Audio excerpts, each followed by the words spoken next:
Welcome back, guys. Today we're checking out why invading Finland would be really stupid. Here is why. Okay, without wasting so much of your precious time, let's dive into this one. Finland being in NATO, we've witnessed both saber-rattling and threats from their neighbor to the east about why it is a big mistake. Today I'm going to show you that it really isn't, and why attacking Finland, with or without Finland receiving NATO aid, is a really bad idea. Let's go. In December 2023, with Finland having formally joined NATO, long table aficionado Vladimir Putin understood that Finland has put an end to working their geopolitical policies around Russia's wants and needs. In his usual bluster, he threatened Finland with unspecified problems, and later announced that he'll put both weapon systems and more troops along Finland's 1,300-kilometer border with Russia. In this video, we'll look at why Putin attacking Finland, even without Finland receiving NATO support, would be a disaster for Russia. No other European nation is as well prepared for such an event as Finland, and their military strategy is focused on doing what they did in the Winter War, which is to inflict such massive casualties on Russian forces that it would be a non-starter.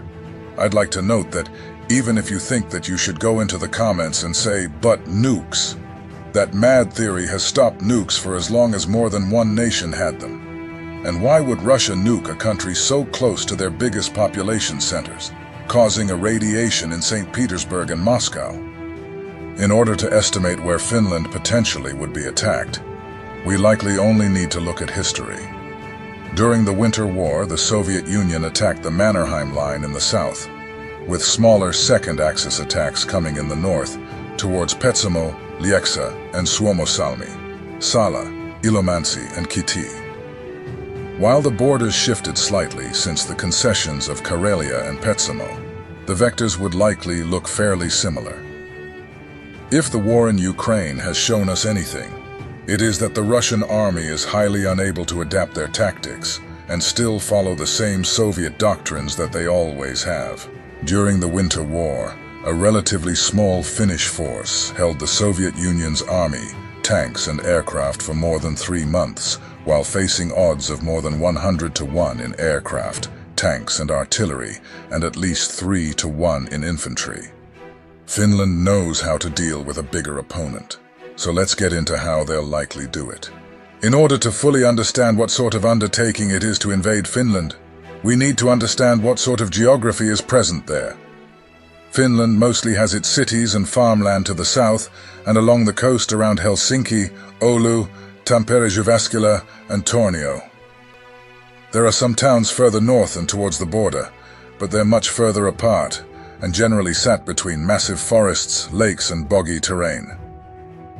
While it doesn't seem like a good idea to invade Finland via their eastern border, it is likely the only avenue possible, as Finland has an enormous amount of bunkers, coastal artillery, and ground-based anti-ship systems that essentially makes a naval invasion a no-starter.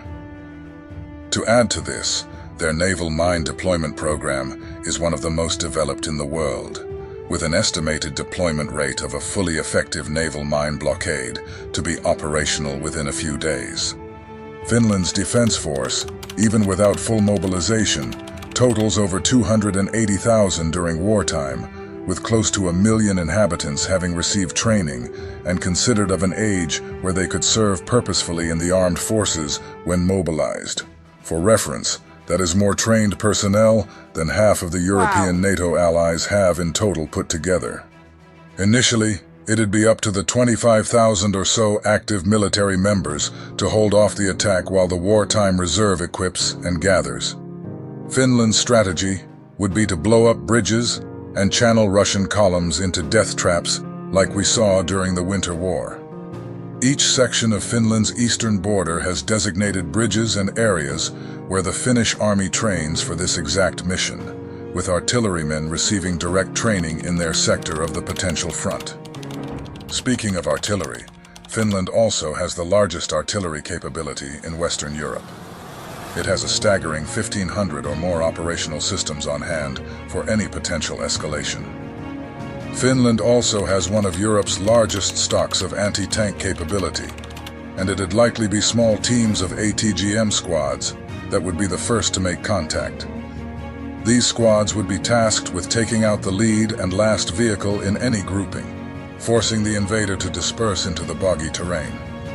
It is what worked really well against the same kind of opponent during the Winter War, and frankly it would prove just as effective today if we judge by similar engagements in Ukraine. The Finnish Air Force would likely be the branch of Finland's defense forces that would struggle the most. Russia's Air Force outnumbers Finland's Air Force by a lot. While the F-18 is a capable airframe, it would struggle to operate in an environment against both anti-air assets and fighter jets in the numbers fielded by Russia. It is just funny if other they can invade Finland, because these are people that invest so much in their military. They train both their men and women in this. Like, they're investing so much. And shout out to the army too. Like, they put themselves first in everything. Their security matters a lot to them. Like, Finland is well organized, and they love themselves. Believe me, Finlanders, they love themselves so much. There's cooperation in Finland, and I love this for them. also worth noting that any missiles that would get through in the initial stages of any invasion would likely ruin any airfield that houses the F-18s. So Finland would likely scramble to get their jets in the air to intercept missiles and planes. Luckily for the Finnish Air Force, Swedish JAS-39s, Norwegian, Danish, and Polish F-35s would likely be in Finland's airspace within hours to assist. The sensible action here would likely be to utilize Swedish air bases early on to avoid Finnish planes being lost on the ground. Finland's defense ministry estimates that Finland would need to hold out for about 12 hours before considerable air support arrives from their neighbors, and a further 2 to 5 days before Norwegian, Swedish, and NATO quick reaction forces come to their aid. Judging from the preparedness of Finland's population, their overall willingness to defend their country puts them in a great position when it comes to deterring any attack. Finland's population consistently score the highest in the EU when it comes to willingness to defend their own country with 82%, and that figure is likely to have increased with the latest saber rattling from Putin. It is also worth mentioning that Finland has one of the most extensive bunker and shelter systems out of all nations on Earth, and would likely be able to live through many of the initial missile barrages without much loss of life, as the bunkers were purpose-built during the Cold War against nuclear blasts.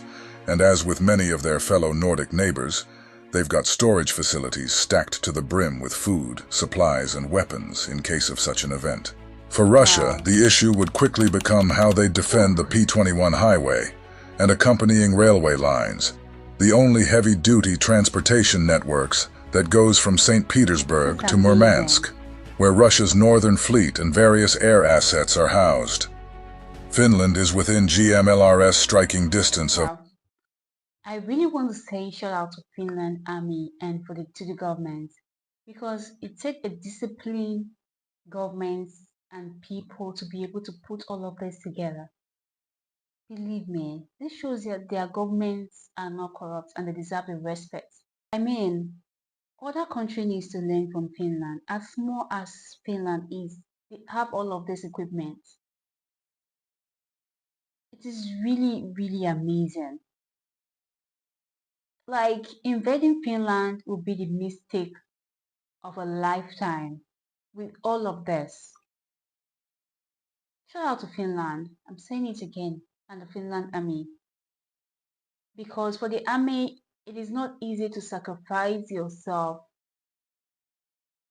for your people. It is not easy to move from your comfort zone to another place that is not convenient for you, just for the safety of your own people.